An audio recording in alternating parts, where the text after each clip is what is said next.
There's a new study done in part by professors over at BYU Marriott School of Business that found that the legalization of sports betting all across the country has led to American households saving significantly less money. The study looked at data from 184,000 households and found more people, including those with little savings, are treating gambling as an investment. Joining me now to talk about this a little bit more is one of the authors of the study, Jason Cotter. Again, he's with the BYU Business School. Jason, thanks for taking a few minutes with us. So I guess first and foremost, help us quantify how much people are placing on these bets and in turn not saving. Yeah, so for most people, the amount of money they put on the bets is not a lot, but there's a subset of bettors who bet a lot of money. Something like 5% of their income goes towards betting.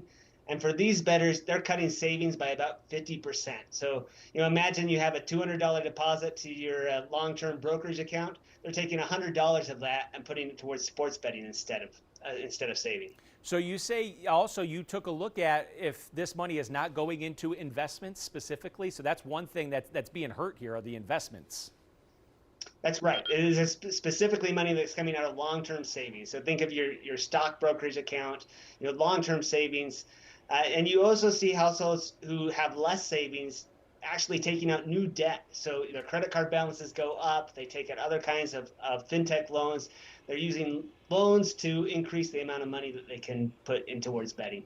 Did your study look at age demographics? Because when I think about sports betting or prediction markets, I tend to think younger men. Did you take a look at that? And is there any way to quantify, are young men mostly impacted by this? Yeah, so the demographic data does suggest that young men are the most likely demographic to be involved in sports betting.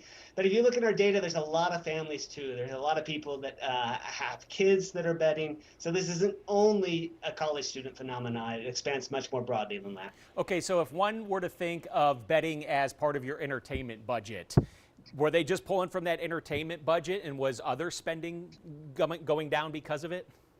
No, we kind of thought ahead of time that maybe the way you fund this betting is you just take your money that you were going to go spend on a night out and you put it on the game instead. But in fact, you don't see cuts in entertainment spending, and you actually see people increase the spending on things that are related to betting. So money on restaurants, on sports bars, on cable packages, on alcohol, all of that spending goes up, which is kind of consistent with going out with your buddies, enjoying the game, and putting money on the bets at the same time.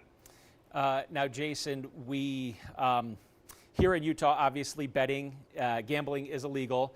But what about prediction markets? We know that prediction markets technically are operating here in sort of this legal gray zone right now.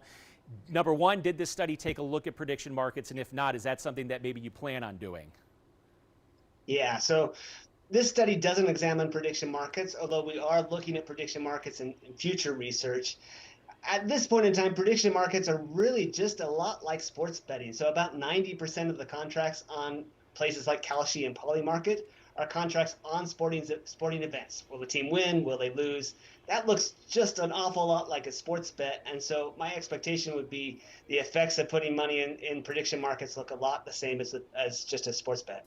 All right, super fascinating study. Jason Cotter with the BYU Marriott School of Business, one of the authors of this study. We appreciate your time very much. And we've put a link on our website. If you want to go and check out his study, you can scan that QR code that you see right there on your screen to get to this story and take a look at his full report and study. Jason, thanks again.